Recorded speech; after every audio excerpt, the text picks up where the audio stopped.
In the tapestry of life, where every thread holds a story, America in Black and White emerges as a haven for the voices echoing through the heart of our communities. In this podcast, we wade through the rivers of our collective experiences, celebrating the vibrant hues of change brought forth by the whispers of hope and the roars of action. It's more than just a conversation. It's a journey into the heart of our society, illuminated by the light of those daring to dream and do. Join us, and let your voice be the melody that guides us toward a dawn where every color finds its place in the masterpiece of our shared destiny. Together, let's paint a future brimming with the positives that dwell in our minds and the actions that shape our world. Good evening, ladies and gentlemen, and welcome to another episode of America in Black and White. Tonight, let me start tonight's show off with our Black History reflection, with it being Black History Month. And we're going to do a reflection on W.E.B. Du Bois. Tonight, we honor the legacy of W.E.B. Du Bois, one of the greatest intellectuals in American history. Du Bois believed that education, economic empowerment, and moral courage were the cornerstones of Black liberation. He challenged this nation to confront its contradictions and to recognize the brilliance, humanity, and potential of Black people. Du Bois taught us that our stories matter, our scholarship matters, and our spiritual grounding matters.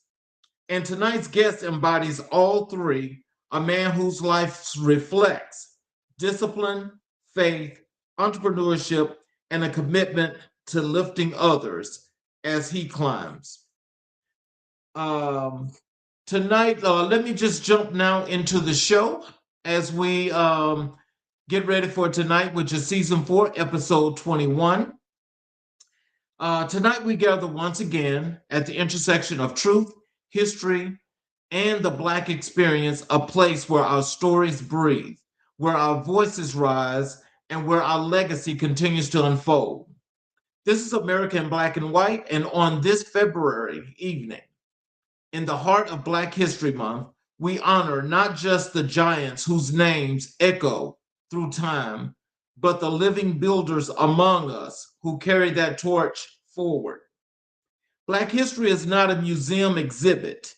It is not a chapter we revisit once a year. It is a living, breathing continuum shaped by those who came before us and expanded by those who dare to lead today. And as we reflect on the brilliance of W.E.B. Du Bois, a man who challenged America to reconcile its ideals with its actions, we are reminded that the work of liberation is both intellectual and spiritual. Du Bois believed in the power of education, the necessity of economic empowerment, and the moral responsibility of leadership. He believed that our progress is collective and that when one rises, we all rise. Tonight's guest stands firmly on that lineage. From the streets of Oakland to the pulpits and business corridors of California, from the barbershop chair to the community front lines, Dr. Joseph Cannon has lived a life shaped by faith, discipline, and service. He is a husband, a father, a former athlete, an entrepreneur, a financial educator, a pastor, and a man who has built not just business, but safe havens, spaces where young men find direction, families find community, and God's presence is felt in every detail. His journey is a testament to what happens when purpose meets preparation, when calling meets courage, when a man decides that his life will be used to uplift others. So tonight we honor the legacy he carries, the legacy of his mother, Joan Cannon, his father, Larry Cannon, the moral courage of Dr. Martin Luther King Jr., and the excellence, discipline embodied by Bo Jackson. These are the pillars that shaped him. These are the voices that guided him, and in this is the story we are here to explore. Family, settle in, because tonight we're not just having a conversation, We're witnessing a life that reflects the very essence of Black history: resilience, faith, leadership, and the unshakable belief that we are called to build something greater than ourselves. Welcome to America in Black and White. Welcome to Season 4, Episode 21. And welcome, Dr. Joseph Cannon, to the show, please. Hello, Dr. Cannon. Hello, sir. How you doing, sir? I'm doing just excellent. How are you? I'm doing great. Glad you having me on the show. Yes, sir. So sir. Before we get into the show, is there anything you'd like to share or say to our audience before we start the show? Well, like you had mentioned, just hearing everything that you mentioned about myself, I'm like, wow, he done all of that. But definitely, guys, you are in for some information. I would say just take in the info that's shared, but not only just take it in, but put forth the action behind it. You know, a lot of times we get the knowledge, but knowledge without power is useless. I mean, knowledge without action is no power. So whatever you retain, you know, put forth the action behind it. Great.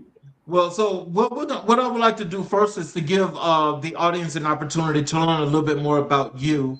Okay. Before you became Dr. Joseph Cannon and up to this date.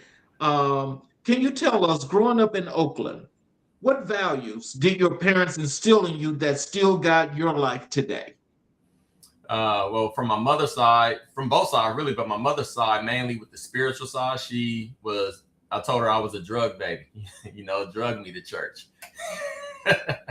So keeping me in that word and always telling me to, you know, pray for wisdom and understanding, you know, that instead of praying for things you won't, always pray for wisdom and ask God for that. And then from my father's side, you know, just the hard work. My dad always went to work morning, 5 a.m, getting off, and just seeing him work and stay put and protecting the family, providing for the family and so forth. So also that discipline, the spirituality and that drive is what they both have given me. Joseph Cannon, like the athlete, the dreamer, the competitor. Say that again. You were breaking up. What was young Joseph Cannon like? The athlete, the dreamer, the competitor. Great question. Well, started playing football when I was 8, 9 years old for the Oakland Dynamites, and always been a Raider fan. So watching, as you just mentioned earlier with Bo Jackson, watching how he ran the ball, you know, I was inspired by that. Ended up becoming a running back and had dreams and aspirations of making it to the NFL, as far as to be able to take care of my family, my mom, and purchase her home and all that. That was my goal, right? To make it to the NFL and so forth, so on. So that was my dream.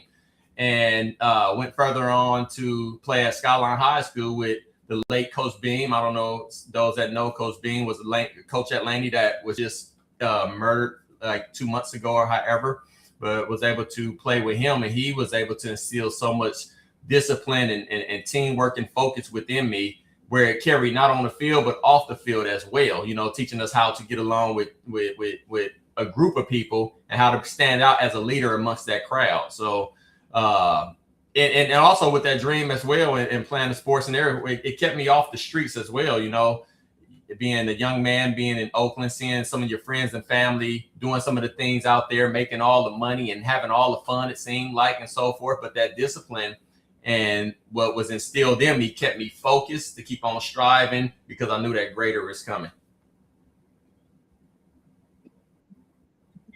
Football might not be your final destination. You was low again on the start. What'd you say? When did you first realize that football might not be your final destination? Wow. Well, I'll tell you what, when I went to Laney College, and I found that Laney, that the love was at its all-time high as far as for football, right? In high school, it was kind of like, do I really want to do this or not? But then when I got the Laney and play, the love for it came back, right? And 19 years old, graduated, went on to Menlo College, played over there. And when I was at Menlo, I had my son. I was 20 years old with my firstborn. And when I was at Menlo College, they really wasn't running the ball too much, and it kind of took the love away from it because I was a running back, right? But in the midst of it, I ended up taking a hard hit in one of the games that we played. And after I took that hit a week later, my body had these tingly feelings in it, and I had a massive headache and didn't know what was going on. And I knew that God been calling me out to preach since I was a young man. So I remember looking in the sky and was like, Lord, okay, I'll preach. I go ahead and quit football, right? And I also was thinking about my son. My son was born, and I think he was 1 year old at that time. And I was thinking about my son and my health and everything. So I said, you know what? It's time for me to hang this up and figure out something else. So when you decided that you was going to hang up football, I mean, how did you get to the point of, delving through the things from ministry to this outstanding entrepreneur? How did you get to that point after high school football? Well, I'll tell you, when I graduated from Menlo College, I got my bachelor's degree in business management. They were saying if you go to Menlo and you get your degree from there, that's a statement saying that you got your degree from a prestigious school like that. And so I got that, and I was looking for a job, and nobody was hiring. They said it was the economy freeze because it was 911 and all that stuff was going on. And so I ended up going to get a job at 7-Up. I was driving the little pickup trucks, right? And driving those trucks, going stock shelves and everything. And one day it just hit me. I believe I was there for about 5 months, making $14 an hour. And it just hit me. I said, you know what? Here it is. I got my bachelor's degree, and it's people here on this job that's making more money than me, and they don't even have a degree, right? So I decided at that moment, I quit. I went to the supervisor and said, I'm going to put in my 2-week notice, and I'm going to do something else. And I told myself I'd never work for no one ever again, and never did. After that, I went to Barber College, and the rest is history. Transition from athlete to student shape your identity? You was low again at the beginning. Transition from athlete to student shape your identity? How did it from athlete to student shape my identity? Yes. Yep. Yes. Well, again, playing sports, you had to have the grades in order to play, or you can't play, right? And so, and again, the type of coaches we had, like Coach John Bean, he was very disciplinary, very honest about having our grades straight. And if you wanted to get a scholarship, you had to have your grades straight. And even before football too, though, I always played since I was a kid, but even when I was young in elementary and junior high and all that, I prided myself in getting good grades, because again, I'm the only boy. My mom and dad, they had 3 girls, right? I'm the third. And so I'm the only boy, and I always felt like the family name gonna have to carry on through myself because I'm the only boy. And then also I always wanted to make my parents proud without never being suspended from school and keeping the grades and everything as being a Black child in the city of Oakland. So it went hand in hand with my parents and with sports. You and your wife fostered children for 12 years. What inspired that commitment? Well, the call of ministry has been on me since I was a kid. I knew I was called to preach, ran from it for years. I remember going to my mom at about 14 years old, telling her, and she just kind of brushed it off. So I brushed it off. So I kind of started getting out there a little bit and messing around with the, drinking and smoking and messing around females and all that kind of stuff, trying to get the call away from me. But it kept on. And so anyhow, with that being said, as in the word, it tells us that when we do for the least of them, we do unto him, right? So I always been a person to help get other people to the next level and kind of build up the underdog, right? And so my wife, she's always been good with kids. And at one point we were looking at doing a daycare, which we ended up getting our license through the daycare facility. But in the midst of that, they said by having a daycare license, you also can have your foster care license. And so we ended up, it kind of went hand in hand. So at that same time, they came to us after we got our license and asked us if we would want to do the foster care, right? They had a boy, which we was looking to have because we had 2 girls. We had 1 boy and 2 girls, me and my wife, 3 kids. So we wanted another boy to balance it out. But then in the midst of it, when they told us about a child in the foster care, they had a girl with him, and they didn't want to separate the two. And so we ended up taking a boy and the girl and brought them in. So just having that that godly heart, the kindness, the show forth to bring somebody up and be there for other people. That's what kind of played the role with me and her taking them into our home, to see a different outcome come from them. How did fatherhood and foster parenting deepen your understanding of purpose? Fatherhood and what? And foster? Fatherhood and foster parenting deepen your understanding of purpose. Well, I once heard it say that 1% of everybody else's effort is better than 100% of your own.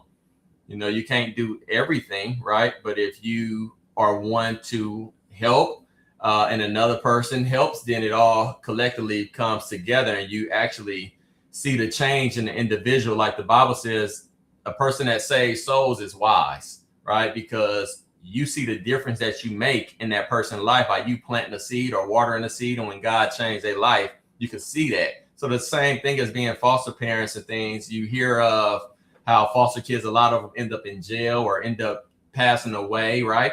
But if you have a good home and treat them like your own, then it could be the opposite, right? And so by doing that, just was driven to really save lives and save redirect someone's life, kind of like what's done for myself and a lot of other people in the city of Oakland through coaching. Being from having mentorship and coaching, it helped reshape where we probably could have went that we didn't go because they kept us busy and focused and disciplined. So the same thing in the foster care as well, So what role did Oakland itself play in shaping your worldview? What role did Oakland play? Yes. Well, a lot of natural born hustlers is in Oakland. So I had that hustling mentality from a young age, as far as even with me in business, but just having that hustling mentality when I was young. I remember there was a Olympic Sales Club book that would come to your home and it had products and prizes in it, but you had to sell so many items in order to get those products. And so I would go door to door and making sales so I could get what I wanted to get, right? Again, you didn't want to be broke as a child coming up in the town either, because a lot of people was out there selling dope your age, right? As a kid, making some good money, right? But to get away from that, what did I do? I ended up used to sell candy, regular candy at school, right? and borrowing money and saving my money. Just having that hustling mentality just came from Oakland. And also the toughness, of course, you gotta discipline and gotta be able to stand on your own 2 feet. Coming from a historical place like Oakland, though, I understand that you get to learn the fast part of the city, but with all that richness that comes with the city, with that rich history, how did that influence any of the things that you learned in your growing up process? Mm-hmm. Well, again, standing on your two feet again. If you look back at the history of the Black Panthers that came from Oakland and standing on morals and fighting for the people, right? And so that type of mentality has been instilled in us. And then a lot of even the musicians, the rappers and things, that came from Oakland. A lot of the music may have had some explicit words, all the stuff, right? But you filter out that and you could feel that. And then you get that energy and you take out the good from it and you focus on it. And a lot of times, a lot of the people in the streets that was out there selling drugs, or people that was the OGs that we say, right? A lot of them would kind of look at you as that light and come to you and say, hey, man, keep doing what you're doing, stay focused and things like that. And that also helped as well to navigate, because you look at what was happening and you see people going in and out of jail. You see people getting killed your age and you say, hold on, that's not the route I want to go. Later on in life, it's going to be reversed, so. Tell us this, though. So in all of that, because you apparently are one that actually stands out, because you are very successful at what you decided to do. When you were just mentioning the part about the policing and the hustling and all that good stuff, how did the policing, how did that shape your thinking, as to your process of growing up to be the man that you are today?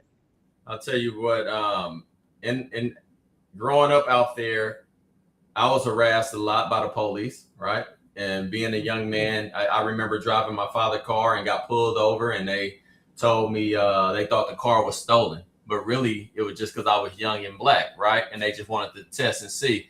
I remember walking to the stores and police pulling up, making us get on our bellies and emptying pockets and everything when I'm walking to the store just because we had on gloves. But I'm like, I play football. We had our football gloves on and everything, right?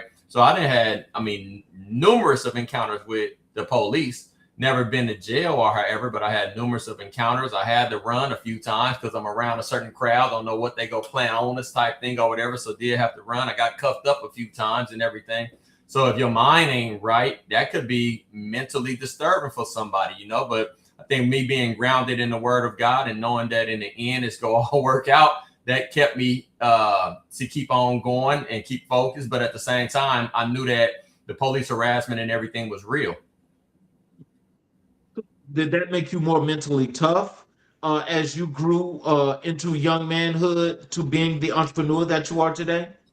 I tell you what, it kind of helped you shape. It does shape you because you kind of learn how to deal with the police.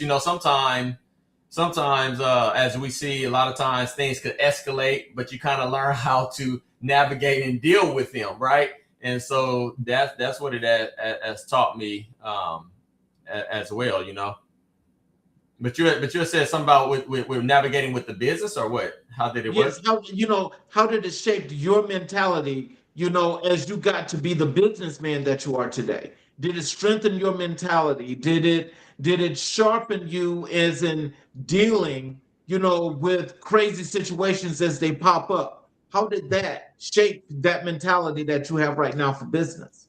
Well, I don't think the policing side of it shaped that part of it, but I do believe the discipline of leadership from football and being disciplined with the parents that I had.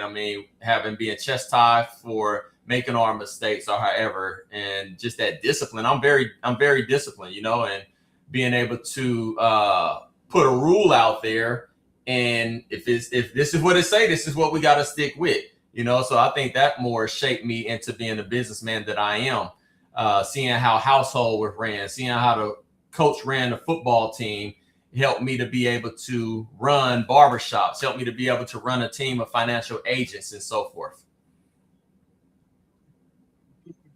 Your mother, Joan Cannon, influenced your sense of compassion, faith, and service? Mm-hmm. You said how? Yes. Well, my mom is a woman of God. As I said, she drug us to church. I never seen my mom go without, but I'm always seeing my mom give, right? But she never wanted for anything. It always been there, as the word says, it's better to give than to receive.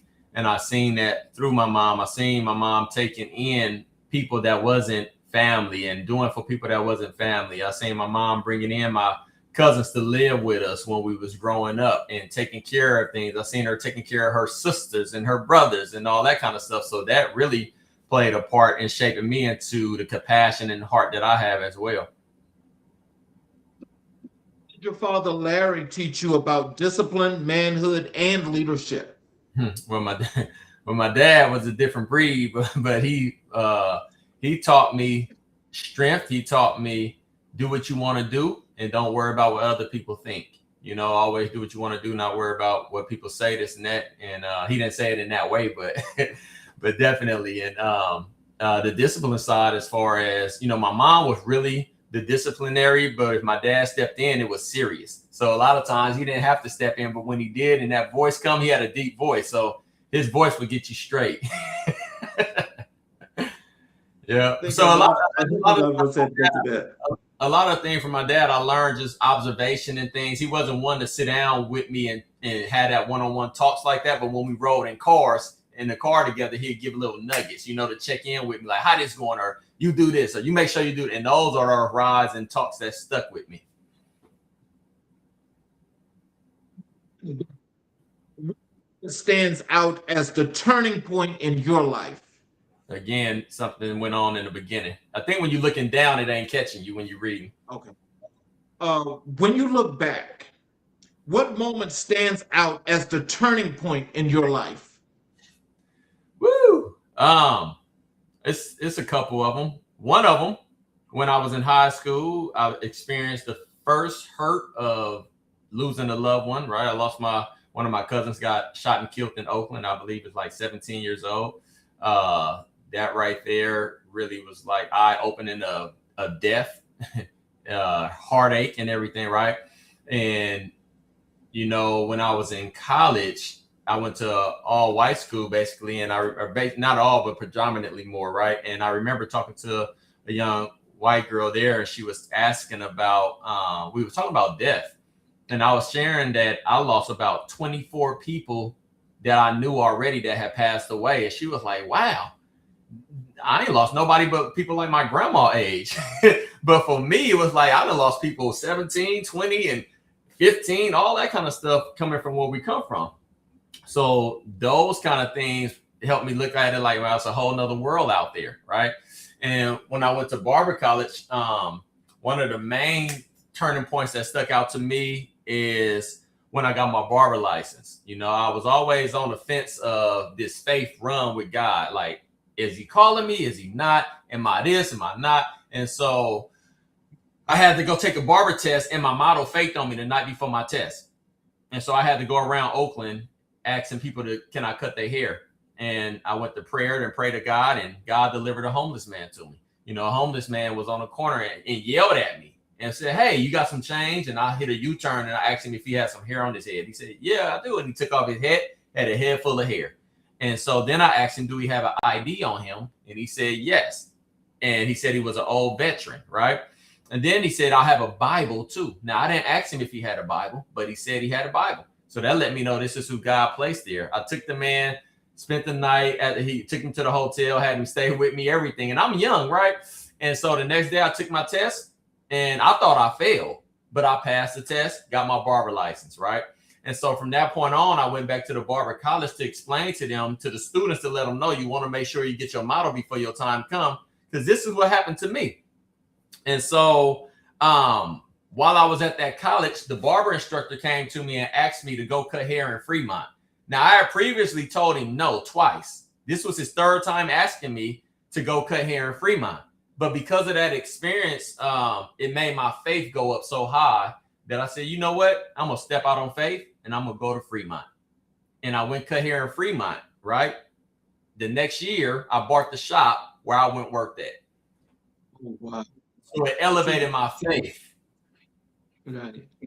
You know, with that solid foundation, I mean, it's more than being resilient, is what you're displaying. But that's also a favorable part of leadership that's more than inspiring. That I'm sure that, you know, the people of your community, you know, they have to look up to you and give you that credit, because a lot of times, a lot of us forget, you know, where we come from and what it is to pay it forward. But it seems like in your case, that is the one thing that you have only not forgotten, but it's what you do. And so from that point, you know, which leads me into wanting to transition over to your work in entrepreneurship and being the CEO of KJ's. Because I mean, you know, I guess what our audience is going to learn is that you have a chain of your stores. But take us back to 2002 and tell us what made you choose barbering as your next chapter. Well, again, coming up in Oakland, you can't go to school with a messed up haircut, right? And so we used to have my uncle cut our hair, and it was what they call a bowl cut. And so I started cutting my own hair. I would go to the barber shops when somebody else getting cut and watch barbers cut, and I would remember the steps. And so when I get home, I would practice on my own head.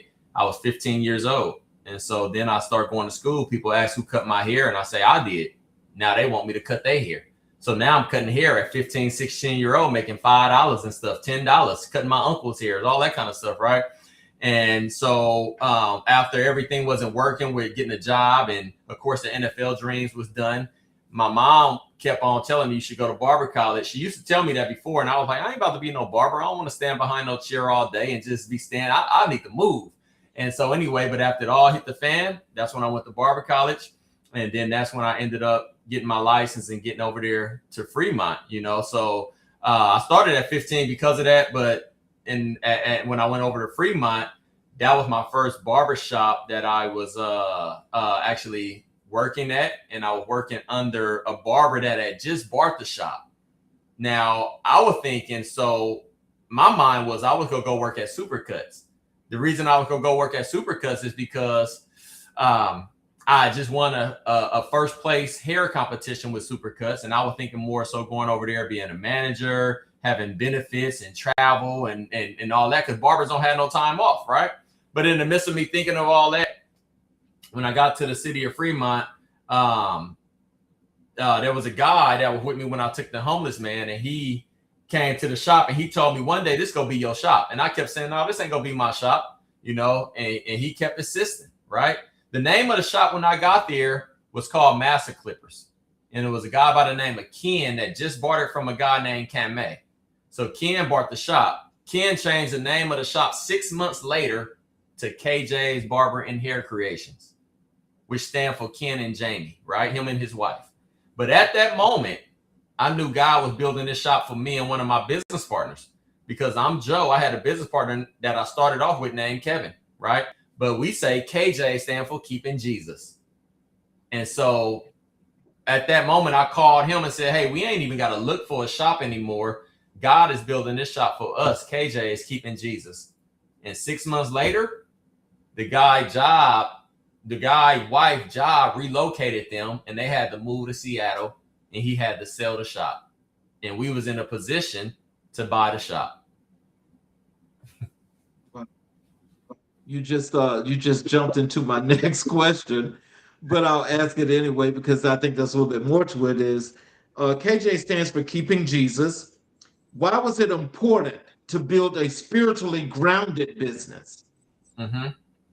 Well, hey, seek ye first the kingdom of God and all this righteousness, and all these things shall be added unto you, putting God first in everything that we do. And so that was important.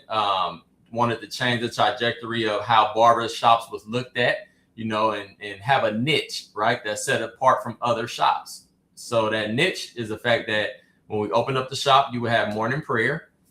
Each KJs have a Bible in there somewhere, right? Normally at the front when you come in, you should have a Bible there, and no profanity, right? No sagging. We don't just play anything on TV or on the radio, right? We wanted to make it comfortable for everyone, you know. So being that having the faith-driven foundation of it, right, lets people know that this is nothing but the Lord's doing, and it is marvelous in our sight. 1 year later, you purchased a shop. What gave you the courage to take that leap? To purchase the shop? Yes. Oh, that's a great question. Again, told myself I was never going to work for no one again. I got my bachelor's degree in business management. And so I'm looking at the stations, looking at booth rent. So for instance, if I'm paying $150 a week booth rent, right, that's about $600 a month. It's 5-6 chairs in there. And so, but it's only me and the guy in there that's working, the owner. And so, as I'm looking at that, and he's telling me you got to sell and the lease is this much or however, I'm just calculating the chairs on the possibility of what I could do if I rent out these chairs. Now, mind you, I'd already had a business plan before I was even at that shop. We had created a business plan that we would go do a shop called Unique Cuts, a barber for seniors and disability, people with disabilities, right? And so I had this business plan, and I put barbers in there that I knew would probably come work for me that I met in barber college. And so when he mentioned the shop thing, I was like, this can work. I was already saving my money. right? I was still at my mom and parents' house, right? So I'm saving my money. And he gave me a price, and it was exactly what I had saved up. And so I knew God was building this for me, and I just took a leap of faith to get out there and see what it does. And then again, knowing those chairs and the possibilities of what can come in. If I'm already paying $600 a month, and the lease is about $1,800 a month, then I only need about 2 or 3 chairs filled, and I got that taken care of. And so that I looked at all those numbers and said, you know what, we're gonna just step out on faith and make it happen. Create the culture of professionalism and positivity that KJ's is known for. How?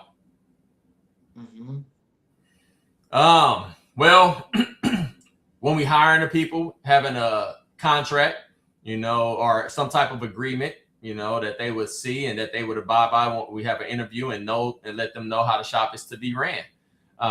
Then we would have monthly meetings. We would have a staff meeting every month to see what needs to be changed and what's not going right. Are we running, or is everybody up to par with doing the presentation? Doing the running the shop as we had agreed upon. So that's pretty much it. Just having it laid out, as the Bible say, have a vision, make it plain, write it down. So we wrote down the game plan. We wrote down our rules and stuck with it. What are the challenges expanding from one shop to multiple locations? That you can't be at all places at the same time. Duplicating process. So I was blessed to have some great partners.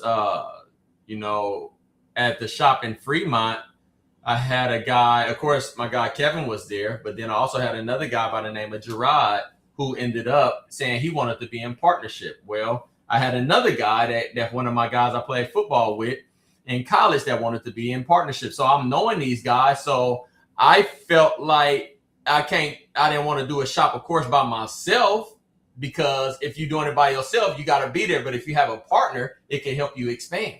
And so I was able to expand over in the city of Fremont and with a whole nother partner while having the other shop still running. So I didn't have to be at 2 places at the same time, but we just had to run it in sync with how we run the shops. Same thing after we branch out to another shop, another partner comes along. So we was able to keep on repeating the process over and over again.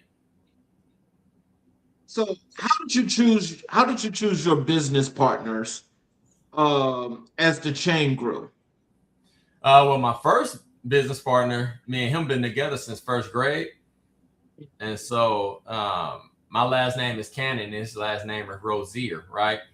And so we had created another business that we used to do. We used to do poetry and motivational speaking, books, right? I wrote a book. I have one here called Don't Give Up on Your Dreams, right? Inspire yourself by gaining wisdom. So that was part of Can Rose, which means you had an ability to rise. And so that business in itself ended up branching out to be a corporation, which ended up owning the barbershops. To maintain consistency across shops in different cities. Say it one more time, the first beginning part. What does it take to maintain consistency across shops in different cities? Yeah, you just said it. Consistency is key, right? I got that on my wrist right here. Consistency is key, being consistent. But it take you to how I was able to do it, open up a shop in a different city, but still keeping my foot in one city. So for instance, when opening up the shop in Hayward from Fremont, it wasn't that difficult because a lot of my clients that would come to me in Fremont was already coming from the Bay. So Hayward was actually closer for them, right? But then when I opened up a shop in Tracy, that was the difference, right? So when I moved to Tracy and bought a house in Tracy, I ended up working at a shop in Tracy first, paying booth rent. And so a lot of people was like, why are you working at a shop paying booth rent when you own 2 shops? But I was at that shop on Tuesdays Wednesdays and Thursdays, but then I would go to my shop in Fremont a couple of days out the week. In Hayward a couple of days out the week. So that way I could still cut my clients in the Bay. And then on the days I'm in Tracy, of course, I'm building a clientele base in Tracy. I didn't really have a goal at first to open up a shop in Tracy until it kind of just started happening, right? Clientele grew enough and I feel like, okay, it's time for us trying to get a shop out here now. And so now opening up in Tracy, as far as having our own shop, now I was able to transition and be more at my shop in Tracy and then go to my shop in Hayward one day a week instead of 2-3 times a week. You know, you had a shop. So that way on that day, all your clients could come on your, what is usually a slow day. I was able to turn into a busy day, if that makes sense. So yeah, normally at a barbershop, Tuesdays and Wednesdays is the slowest day of the week pretty much, right? But if I'm at my shop in Tracy the other days, and then I go to the Bay on a Wednesday, that just made my Wednesday busy. So now I'm busy throughout the week. With establishing not just your business plan, but your strategies as to growing your business out to expansion, how important was it to have the commitment, you know, for those that wanted to partner and be a part of the growth and expansion that you grew into? It's very important to have a commitment, you know. And so, as you said before, choosing your partners, a lot of people don't know that when you in the shop, we watching. Well, I was watching to see how they carry themselves. So if you're a barber in the shop and you cleaning up without being told, and you wiping windows down without being told, you bringing things to the table without being told, that's a quality that you probably look for in a partner. So I seen that. And when one would ask me, hey, how can I get into a business with you? How can I do this? Right. Well, I would already know from that person's commitment. That's how I was able to choose a lot of barbers to come work at KJ's from barber college. I watched how people came to school, how they treated customers in barber college. I was already having my eye on a few people. That way, when I went open my shop, I used to tell them in barber college, you go work for me one day. You go work at the shop one day, because I already was keying in on a few people. And those same people that I keyed in on, they ended up becoming a barber at the barbershops, but then they also ended up becoming one of my business partners at one of the barbershops. You know, so very important to have a commitment, but that commitment came from observation and watching and seeing how committed they were as a barber before they became my partner.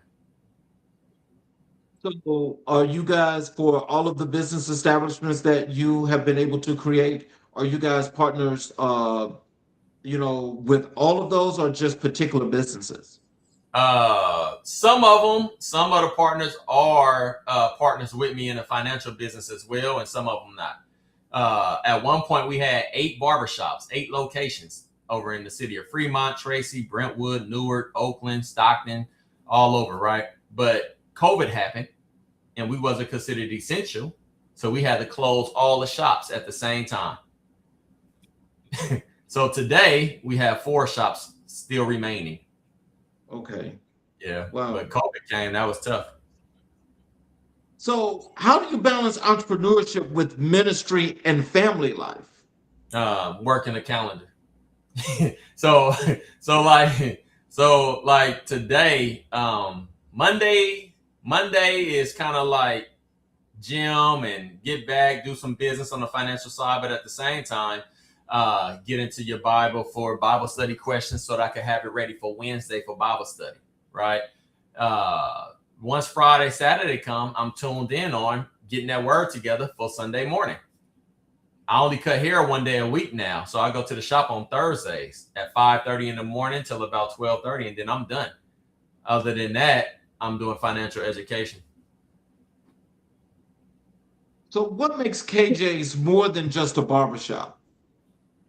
The things that we do, give back, you know, we give back to the community. We have what is called a day at the park, where we would, you know, every year we would give back food and give out clothes, and Thanksgiving, sometimes so many hours of free haircuts. We even go on the roads and do different events where we do free haircuts and and what else we have? We do scholarships, you know, kids that come to the shop, their parents can apply for a scholarship through the barbershop, right? And we able to help kids with their prom tickets or dinners for their proms. We used to do Bible study at the barbershops before I became a pastor. Oh, really? So, yes. So, yep. So, well, what changed and what made you stop doing that? The Bible study? Well, I was preaching for about 4 years, and then I started doing prison ministry. I used to go to the prisons and preach, but then I ended up going back to school. And so it was just a lot, right? When I got back in school, I was going every Monday for 4 hours or 3-4 hours at night studying. I ended up getting my master's degree and my doctorate degree in theology. So I did another 4 years after college. I went back, did another 4 while running the barbershops, while having to foster kids, all kind of stuff, just busy. So that kind of had us break away from the Bible study at the barbershop so much. Do you give young barbers who want to become owners? What? Said it again? What advice do you give young barbers who want to become owners? Well, I tell them it's a great field. It's a great field to get into. But if you can make a whole lot of money in it. I'm actually writing a book right now called The Barber Game. And it's giving a game on what it takes to be a good barber, right?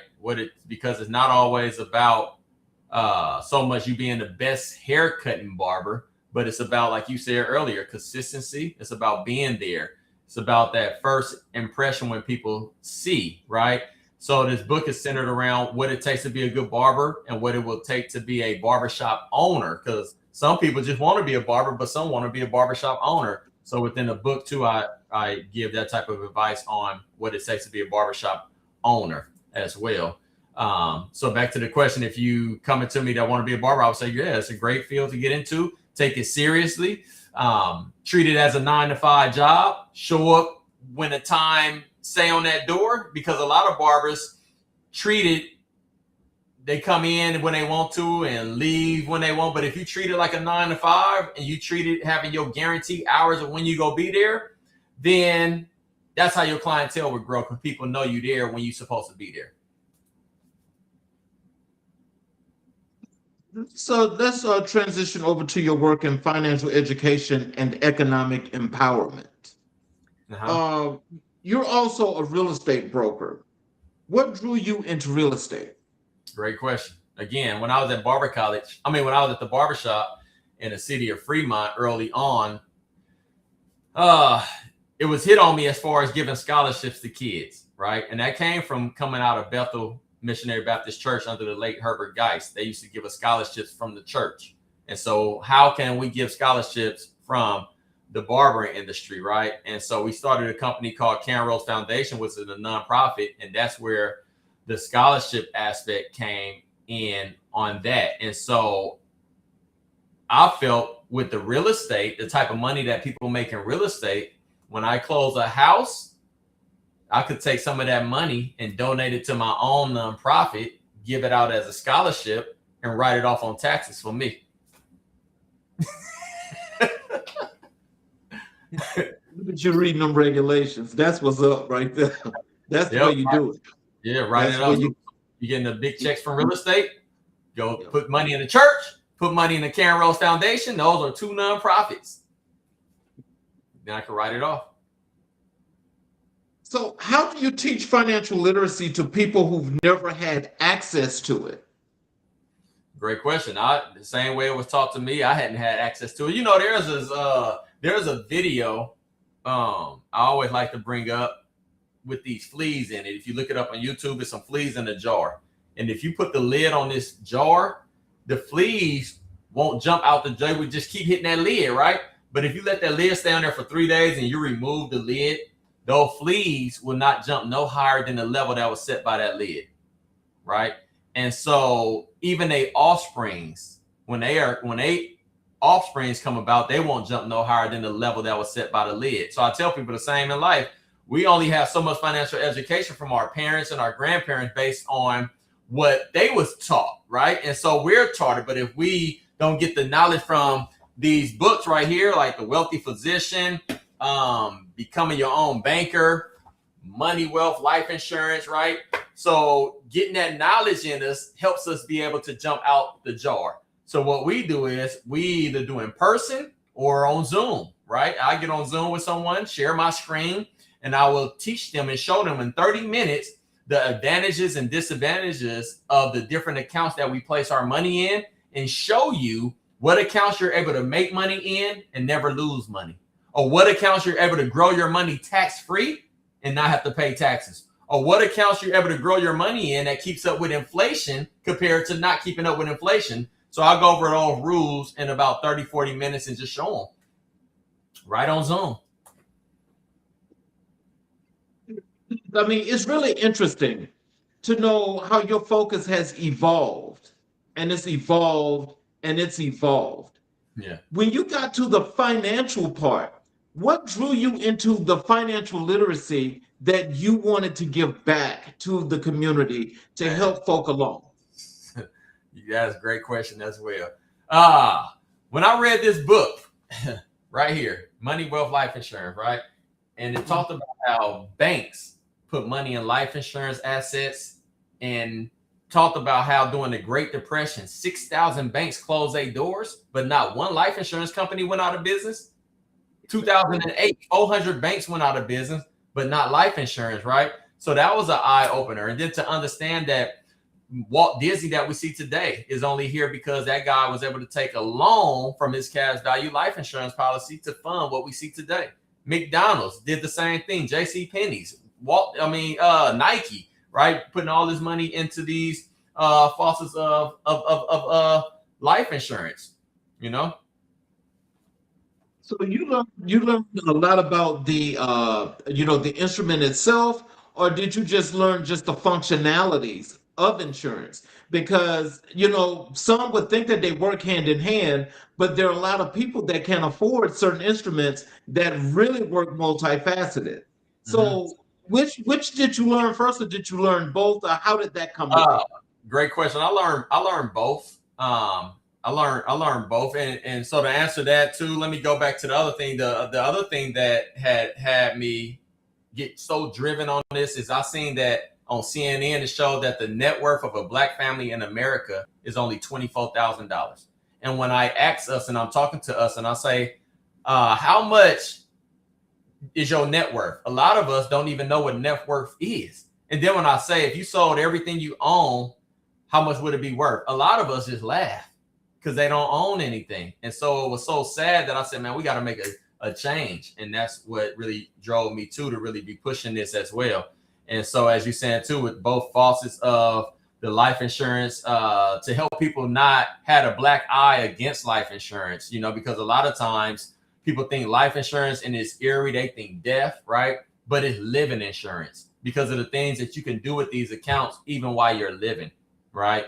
And the type of benefits that come with these accounts that you can utilize while you're living, but you won't know about it if you keep getting in your own way. You got to be optimistic and get into the information and hear it. And then make a decision. Don't make a decision based on what you heard from everybody else, right? You hear it, you try it, and see what it do for you. Misconceptions you see in our communities. What's the misconceptions? What are the biggest financial misconceptions you see in our communities? The biggest financial misconceptions. What can I say? The biggest financial misconceptions in our community. I think a lot of times we look at people from the outside and look at what they have, not knowing that they really broke, right? You look at the expensive bags, or you look at this and not really knowing that they really don't have the money, right? They really are in financial stress. Ruins. Yeah. So the way we look at it compared to looking at, like, for instance, today I have an EV Hummer, or 2024, right? But I drove a Honda Civic for about 4-5 years. And people would be like, man, why you won't get yourself a car? And that's the thing with our community. It's like you got to stun a little bit or show off a little bit just to get their attention. That's crazy. But then at the same time, when I did get that EV Hummer, I understood too why getting that type of car and things like that. So you could write it off. Taxes, the weight of the car, use it as business, right? But I think that's the biggest misconception for our community as far as looking at the shiny things and things like that and thinking that's the person that have it going on. Let me ask you, overall, when we talk about financial literacy, is it one of your goals, or is it just your goal, period, that from the overall financial spectrum, is it your goal to teach this to people within your community or our communities in general? Yes, it's my goal to teach to everyone. But of course, when I have us on a call, I really want us to grab it because we keep getting left behind. So definitely. But someone got to, again, get out their own way. It's a trip that a lot of people is so busy. They can't take 30 minutes to hear the information. All right. And so even today, Charles, I'm licensed in 28 states doing what we do. And that's the benefit of this Zoom, the benefit of the business that we able to do this in 50 states, including Puerto Rico and Canada, and grow a whole agency. Right now, I have an agency of about 65 agents that's on my team, You know what? I'm way past proud of you. I mean, because I think what you're doing is you're more than just being the example. You're trying to help those to get to that point, but you're showing by doing. That's Yes. what I think a lot of people need to see. Because Yeah. if they don't see it, then they can't do it, or they probably will not do it because they don't believe it's attainable. And so Yeah. I think that's where you separate yourself from a lot, Mhm. in the bushel. So, being that cream that's rising to the top, how can you actually form something or think about forming something that's actually going to be a little bit more expansive to help folk from a community perspective as to not just learn about financial literacy, but how to get themselves together? Great question. Well, with me, again, I'm at the church every Sunday, right? Pushing to save their souls and getting them towards God, of course, right? With the financial side, me and my team, we do something like we're working on some things now where we have a little tour. So this weekend coming, we'll be having something at the church where we do free haircuts, free food, free clothes, but then we go get a financial education. Next month, we're going to be at the boathouse at the Lake Mary. So we're doing things to have an event per se to invite numerous of people out with flyers and get them in front of that information. I'm also a part of a group called CAG, which is King's Accountability Group, right? So we have something called Prince to Kings. That's mentorship of young men, teaching them how to cross over to adulthood. And so we have that going on as well. And it'd be at Salesians over in the city of Richmond. So, yeah. We're gonna get a little bit more into that in just a few, because I think that's also one of the great things that you do. How important is ownership, whether property or business, in building generational wealth? That's very important. That's one thing, like you said, my father, that's one thing he did always say. He said, you own your own stuff, right? Don't rent nothing. He didn't say it like that, but he said, so I always had that mentality, like I gotta be an owner, I gotta own it. So yeah, definitely with the properties and living trusts and things like that, you want to have that, because I look at it now that cost of living just keep on rising and it ain't gonna stop. It keep on getting higher and everything, right? And then the jobs, regular jobs and things ain't keeping up with that to be able to afford a home. So what your kids go do? What your grandkids go do, right? And so my goal is to be like, I need to go as hard as I can to set it up that what's here will last generation to generation to generation, right? So I mean that's right there is what I'll be looking at. I'll be like, because your grandkids and your great grandkids ain't gonna be able to afford nothing. So yeah, definitely ownership of property that you could pass down is a great way to have the wealth. And then also these life insurance policies. You know, like, do you know that slave owners had policies against us? So when we were passing away, they get more wealthy, more money, right? But we insure our jewelry, we insure our cars, we insure our houses, and it ain't guaranteed you go get into a car accident. It's not guaranteed you go lose your jewelry or your house burned down. But what is guaranteed is that you go die. You may get sick too, right? So you want to make sure you have something. What if you had $1 million policy? I have a sister. I have 3 sisters, right? One of my sisters, 46 years old, got her policy. And the next year, she ended up getting breast cancer and passed away.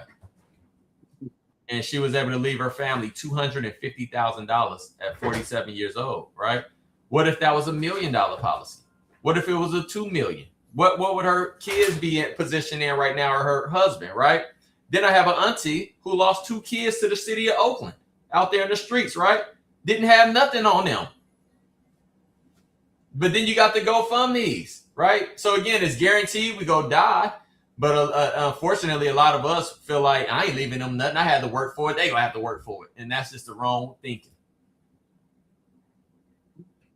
Principles do you believe every young person should learn early? Of course, principles, faith in God, credit, right?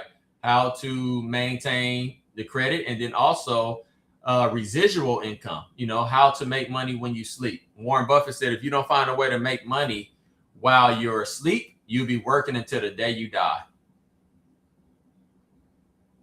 Kind of rich, but that's also kind of true as well. Yeah. Let's transition over to community engagement and service. KJ's is known for scholarships, toy drives, and feeding the homeless. Why is giving back non-negotiable for you? Hey, man of God, faith, you know, as the word says, it's better to give than to receive. You know, there was a story about a monkey, right? The monkey put his hand in the jar. That's how you trap the monkey, right? Monkey see, monkey do, right? You put the peanuts or whatever in the jar. You reach in, try to get the jar, the nuts out, but he can't take his hand out because his hand is bald. If he would have just let go, he could move, right? And so you got to be able to open your hands to give so that you can receive. And so, like I said, with my mom, I seen her always giving, never seen her go without. And I took on that same trait. You know, I'm always giving, I'm always helping.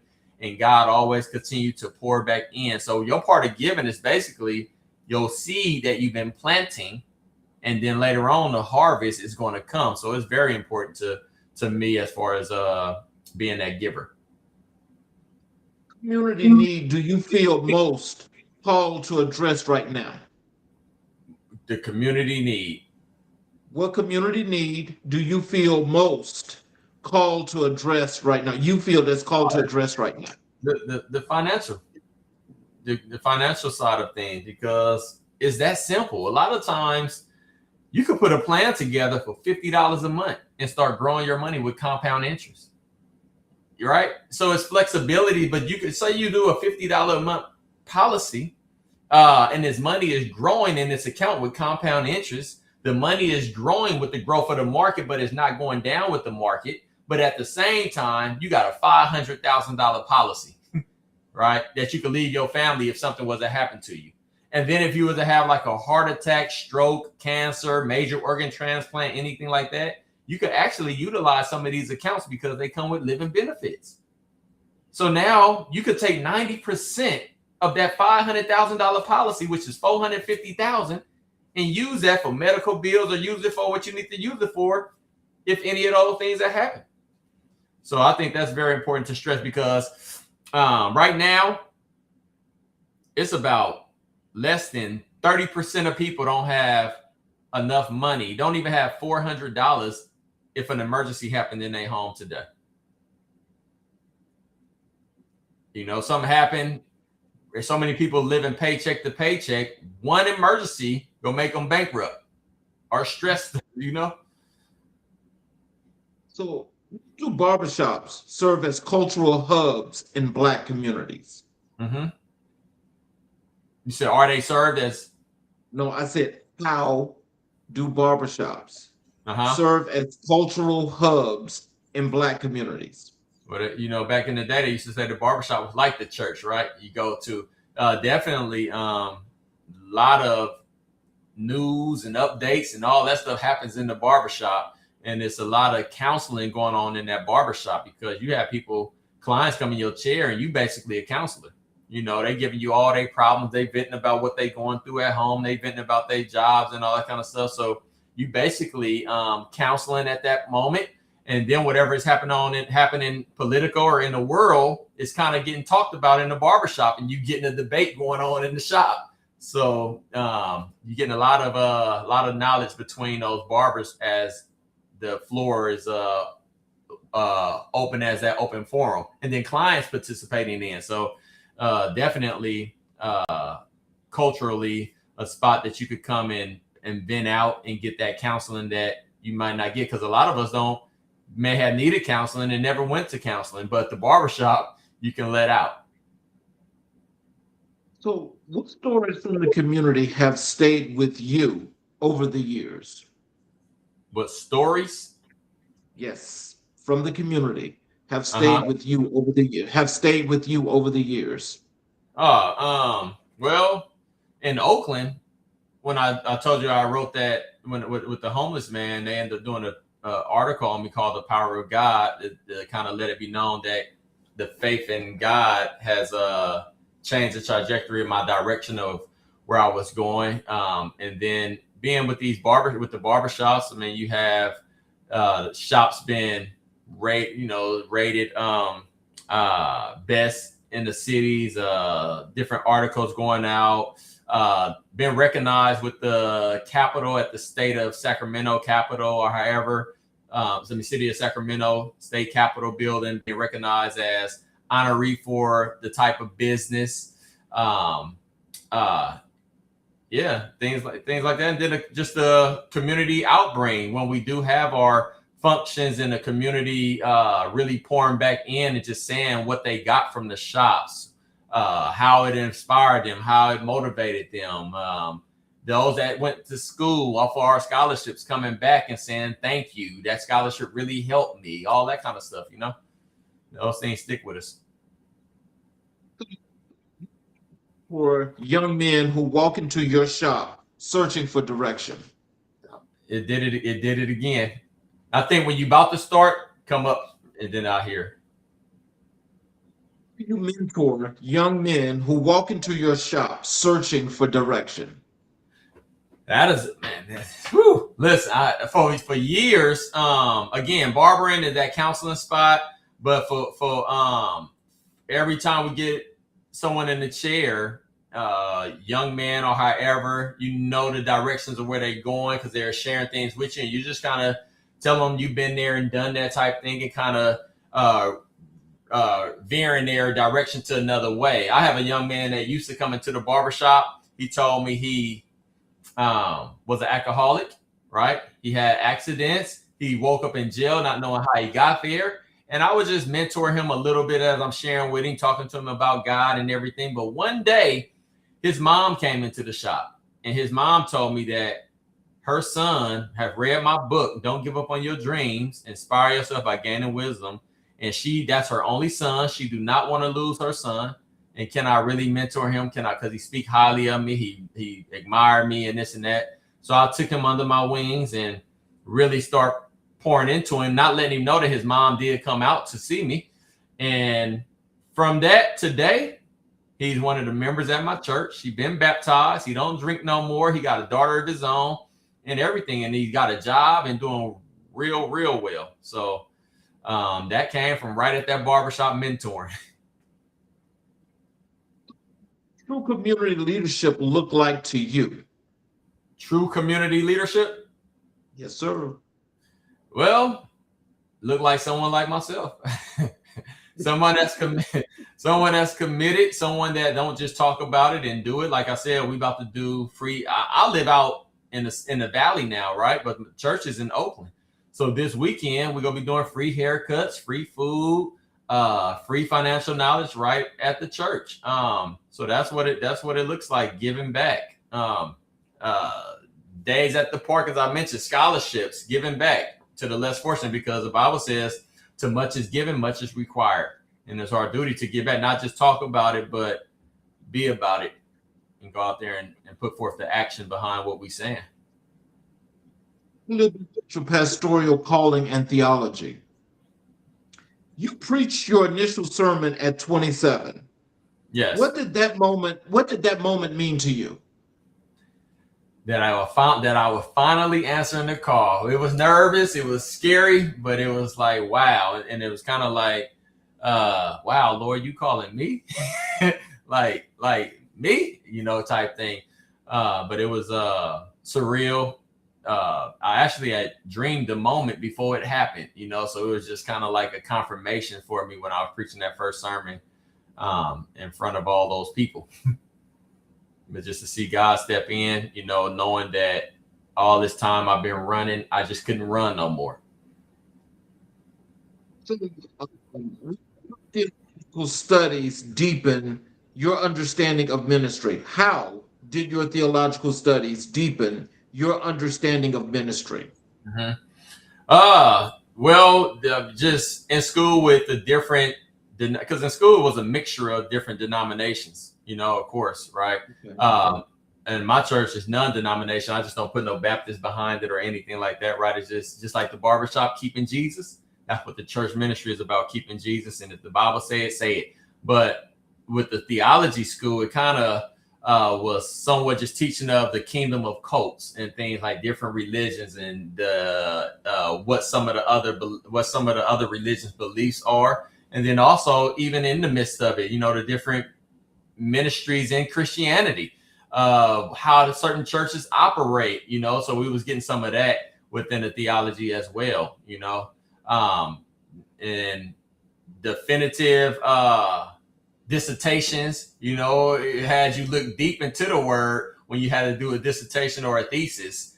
So it definitely deepened the understanding on some of the stories in the Bible and some of the things that took place, for sure.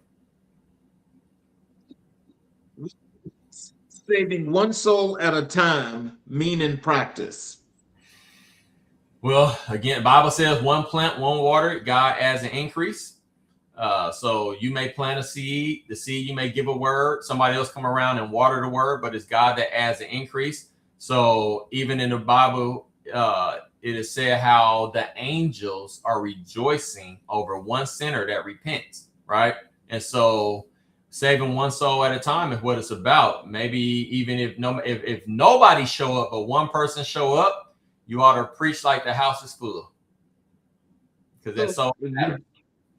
With that being said, how do you minister to people who feel disconnected from the church? Bring the church to them. A lot of, like Paul said, I became a Jew to gain a Jew. I became as those without the law to gain those without the law, right?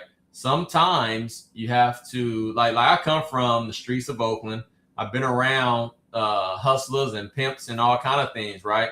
So sometimes, you be amongst those, same as Jesus was amongst those. But while you are amongst those, you continue to just let your light shine amongst them.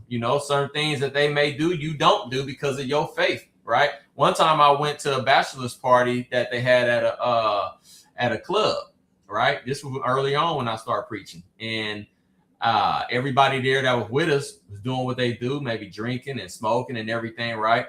And so we left out of there after a while, but one person came to me and was like, hey, I just want to tell you, man, you're a very strong person. I was watching you, man. Keep doing what you're doing. I seen you up in there. You didn't do this. They were watching me, right?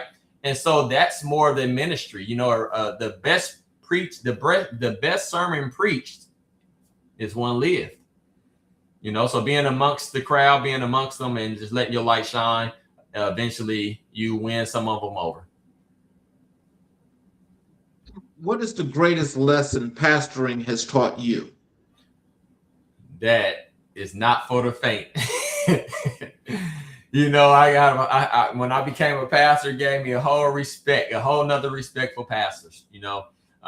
Just on the fact that you got to prepare every week for a message. You're dealing with phone calls. You're dealing with prayer. You're dealing with this. The spotlight is on you. You do something, they want to crucify you, type of thing, right? So it comes with a lot of different responsibilities. But then at the same token, that's why when certain pastors may fall or do something or whatever, I just look at it and say, you don't know how many times that person then passed, because you get challenged a whole lot, And so definitely gave a whole nother respect for pastoring.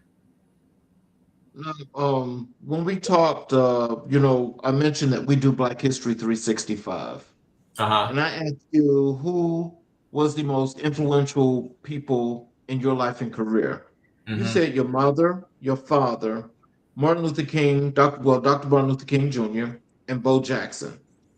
When you think about Black history, why is your mother, Joan Cannon, one of the most influential figures in your life? Well, my mom moved out here when I was 15 years old from Louisiana, Opelousas, and just seeing she never backed down on nothing, and being there for her family, brothers, sisters, despite what other people may have said or thought. Like, why you do that? Why I wouldn't be doing that. She continues to do it, right? And again, I never seen her go without, and I seen the changes that has been made from other people that have her in their life, and I seeing the discipline that she inputted on so many of my cousins and this and that to veer the way that their life went compared to the ones that didn't have that, Example of strength, faith, and compassion shape your understanding of Black excellence. Being a Black woman, of course, and coming from the South, during those times with, of course, it was even when we used to go back and visit down there. Sometimes they say, don't do this, don't do that, So coming from where she came from, and then they also moved to France because my grandfather was in the military, so they lived in France for about 2 years, and then to come out here, and she was the first one in the family to graduate from college. She got her degree and became an RN nurse, at the Veterans Hospital. And I believe I'm the first one to graduate since my mama graduated, and it was 8 of them, So that's an example of Black excellence. The strive, the consistency, despite what's happening around you, just being laser focused, knowing what you have to do. Your father, Larry Cannon, played a major role in your development. What did he teach you about manhood and responsibility? Hey, do it. Again, whatever you put your mind to, you can do it. Don't worry about what nobody else say. Do that. When we was coming up, he used to take us to do yards, right? Taught us humility as far as in work ethic. At a young age, rototill in the backyard and doing lawnmowers, doing weed eater and trimming hedges and all that stuff. And not only at my house, but our neighbor house. Not only there, but our grandmother house, right? And eventually, Doc, I ended up making money doing yards at a young age. When I started driving, I was 16-year-old, loading up the van with a lawnmower and a weed eater, going around to my partner's house, cutting yards for $50. So all of that, cleaning gutters on the roof, So he taught me the hard work, the grut, the mud, get out there and get it. He used to do changing oil on cars, and I looked at him work out, and that made me say, look, I'm not about to be doing all that. I'm gonna pay people to do that. So even today, I pay people to do my yard. I pay to get my car worked on, whatever. I ain't doing none of that, but I know how, right? But because time is money. The time it take me to do my yard, I probably could have made $10,000. Not to be funny, but that is the exact same thing I said to my dad, because he used to tell me, come out there and work on some cars. And I'm like, I'm not doing that. I'm not doing that. Yeah. But understand. You know that's actually good practice, I think, because it's not that you don't know the foundation, but you Yeah. want to make it. You want to try to make it as easier and as much better for yourself as possible. Yes, yes. I couldn't, and me, I couldn't go all year 65 and retire. And no, I need to retire now. I need to be having a comfortable life now. I like to get what I like to get. I like to travel. And what I do right now, that's what I'm able to do. I can travel when I want. I ain't got to punch in nowhere. And so love it.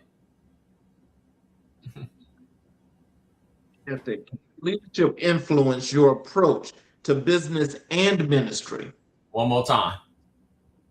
How did your father's work ethic and leadership influence your work approach to business and ministry? My dad was a timely person to be there on time, right? Again, seeing him consistently waking up 4, 5 in the morning, getting to work and coming home and everything. So just being consistent and being where he needed to be at the times, even though sometimes some things he done that like my dad was out there a little bit in Oakland. He kind of started doing some things with the crack error and the powder, all the stuff. But at the same time, with all of that, he still was working and functioning, right? And tapping in and being places where he needed to be at those times. And so that poured into me. I'm very timely. If I say I'm gonna be there at 9, I'm gonna be there at 9 or before. If I say something, I gotta do it, because again, teaching you those principles: say what you mean and mean what you say. Don't take things personal. Always do your best. King Jr. is a global icon. What aspects of his philosophy resonate most deeply with your own calling? Just I believe the nonviolence part, as far as what he was able to do with the nonviolence and the civil rights action and everything. Leading the people and leading charge and everything. And being a man of God, being a minister, and we see some of the backings and all. How they was treated, but he was able to still keep his dignity and still do what he was striving out to do, the nonviolence approach. And so that was inspiring as a young man to hear the stories and everything coming up in elementary, seeing those pictures on the wall, like, I need to be on that wall one day. I'm sure that they're going to get that shrine for you real soon. How has Dr. King's message of service, justice, and love shaped your work in the community? That discrimination type, right? I always, again, underdog type person. I used to feel like if we supposed to be treated equal, they don't treat us equal, right? Like it's a lot of jobs that it's a lot of times when someone may have had a record or felony or misdemeanor, all this kind of stuff, and they can't get a job because of their record. So what you expect, then they back out there doing what they doing. But a lot of them really have wanting to change, but they got so caught up, not saying all of them, but a lot of them really have want to do better, because we know by talking with them, and just can't get a job. So it was a focus of mine that when we have a barbershop, we go let those come in and work for us. Those that have felonies and things like that can't get a job nowhere else, we go teach them how to cut hair. And so we have an apprenticeship program that barbers can come into the shop and learn how to cut hair. And out of these shops, it was 8 barbershops. We probably had about 200 apprentices that became barbers, and some of them became shop owners straight off of the streets. So that philosophy of equality and non-discrimination and things like that played a role in that as well with the barbering. So Bo Jackson is a symbol of discipline, versatility, and greatness. What impact did he have on you as a young athlete? Well, inspired me on my running. They used to call me horseman back in the day. They called me a machine because it took more than one person to tackle me type thing. But I watched how Bo Jackson ran hard. So I was a hard runner, you know, north, south. I wasn't one to kind of shake and everything. I run through a person type thing, right? So just watching that. And then even today with my business, I don't know if you check that out, but you know how they have Bo knows this and Bo knows that, you know, with the football, with baseball and all that kind of stuff. Well, now I have Joe knows. So you have, if you look at the page, Joe knows credit, Joe knows finances, Joe knows God, Joe knows wellness, right? Joe knows father figure, fatherhood, Joe knows brotherhood, Joe knows the barber gang. So I play on that, which came from Bo knows. So what lessons from Bo Jackson's career do you still carry with you today? What lessons? From Bo Jackson's career do you carry with you today? When it's over, it ain't over. Just pivot.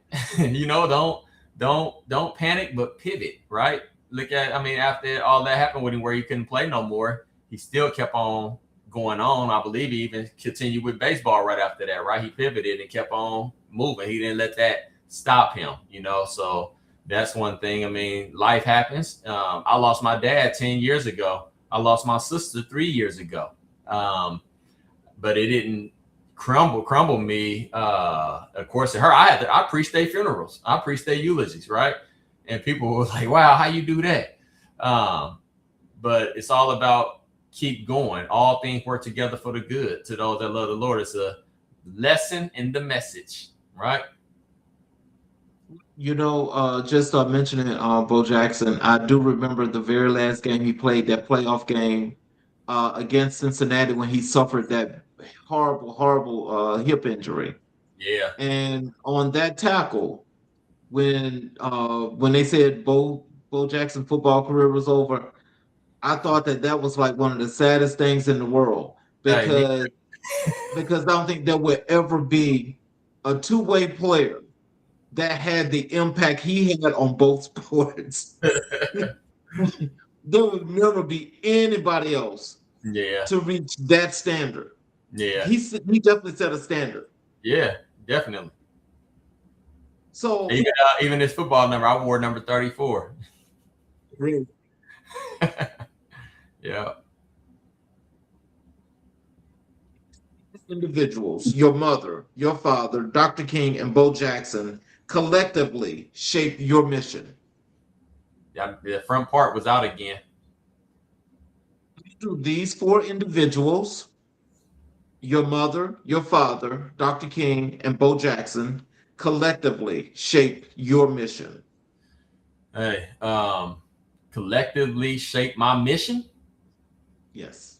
I would say, I mean, for just looking at all of it, looks like in order to get to where they were, it took a lot of persistency. It took a lot of being consistent with what they were doing. And so collectively with my mission is to continue to teach the younger people behind me, you know, what was taught to myself through them, the discipline, staying focused even when things happen, right? To still be disciplined and still be focused despite how hard it may have get. Don't look at how the mistreatment and all that kind of stuff has happened. That's already done. You know, keep on going, keep pressing forward, and eventually you reach the mark. I tell people it's like our whole life is like putting a whole meal together. It makes you and shapes you into who you are. So like making a meal, you taking seasoning from a cabinet, you taking some things out your refrigerator. You may go get a lemon off the lemon tree, but it all comes together to make one meal, right? And so whatever challenges you might go through in life, right, it's all there for the good to make that meal of who you are becoming. So just keep on striving and keep on coming is a message that I seen through them and a message that I live out myself. So final question for you. When you reflect on their influence, what do you hope to pass on to the next generation? That fight, you know, even again, looking at my father had stage 4 cancer, but he survived 4 or 5 years later. he was still there fighting, right? Ended up having brain surgery, still end up fighting. As I just mentioned with the Bo Jackson, I mean, after that injury, he kept on fighting and kept going and still was able to make an impact. My mother, watching her, she lost her husband, right?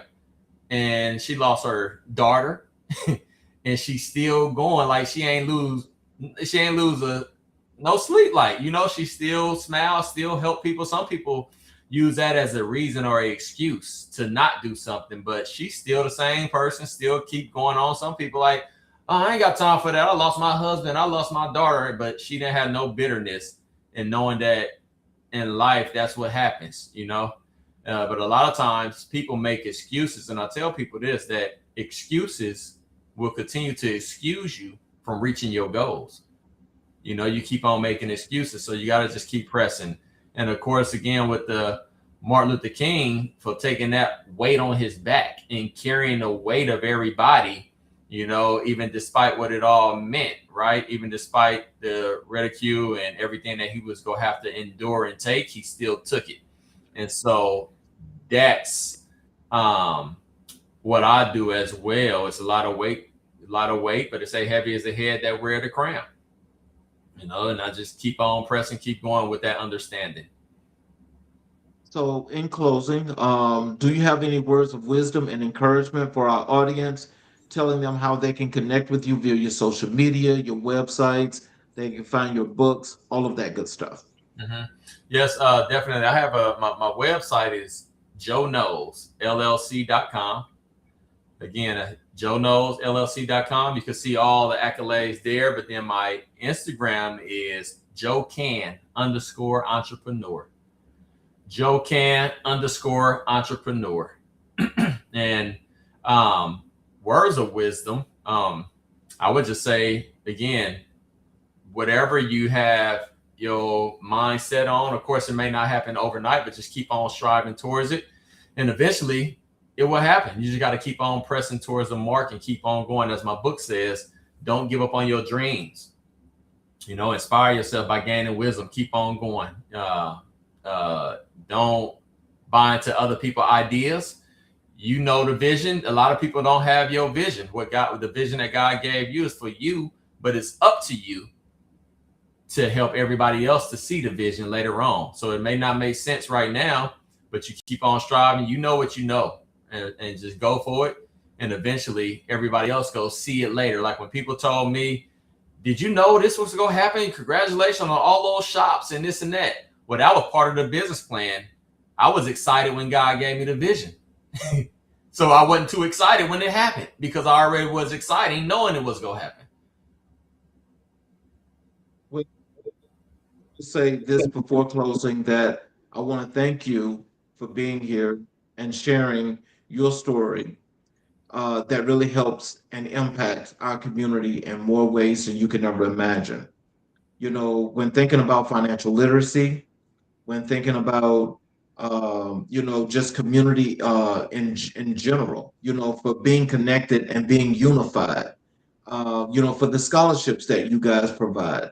These are things that should help to inspire people in many ways, but in being a resource of the resource, I want to make sure that people have the opportunity to not just learn from the things that you do and how you did them, but how you keep pushing, how you keep growing, how you keep expanding. But the most important thing is you don't quit. That's right. That's the main thing. And I appreciate you so much for that. And hopefully, we'll be able to have you back on the show again. But this was really impactful, and I really appreciate you. Oh, thank you, sir. Thank you for having me, for sure. Loved it. For those of you that are watching on all of our streaming channels, especially the YouTube channels, if you have not yet supported us by subscribing to the channel and enabling all notifications, I would appreciate it if you would do as such, because it really does matter as we can get more and more people to see this good work as we display this Black excellence all over the country. So in closing tonight we witnessed a story of faith, discipline, and divine purpose. Dr. Joseph Cannon reminds us that greatness is not found in one lane. It's found in obedience, in service, and in the courage to answer every calling God places on your life. From the barbershop to the pulpit, from the bay to the valley, from entrepreneurship to ministry, Dr. Cannon has built a legacy rooted in integrity and love for his community. As we honor Black History Month, his journey stands as a reminder that our ancestors' sacrifices are not just memories, they're blueprints. And when we talk in purpose, when we lead with compassion, when we build with intention, we become part of that history. May we all leave tonight inspired to serve, to uplift, and to talk boldly in the purpose God has placed within us. Thank you all. Have a great night, and we will see you guys tomorrow for another outstanding show of America in Black and White. I'm your host, Charles King. See you guys tomorrow. Thank you again, Mr. Cannon.